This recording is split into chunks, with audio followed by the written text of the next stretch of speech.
আর এক ছিল পুতুল। তারা দুজনে খুব ভালো বন্ধু ছিল। একদিন তারা ঠিক করলো যে তারা একটু পাড়াতে ঘুরতে যাবে। যেই ভাবা সেই কাজ, তারা দুজনে মিলে বেরিয়ে পড়ল। পুতুলটা তো আর হাঁটতে পারে না, তাই ব্যাঙটা তাকে পিঠে চাপিয়ে নিল। তারা হাঁটতে হাঁটতে একটা সুন্দর নদীর ধারে পৌঁছাল। সেখানে অনেক ফুল ফুটেছিল আর প্রজাপতিরা উড়ছিল। পুতুল তো খুব খুশি হয়ে গেল।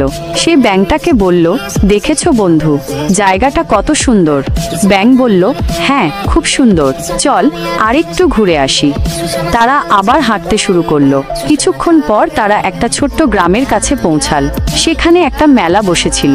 কত রকমের দোকান, কত রকমের খাবার। পুতুল তো আনন্দে লাফাতে লাগলো, কিন্তু সে তো আর লাফাতে পারে না, তাই ব্যাঙটাই তাকে একটু ঘুরিয়ে দেখাল।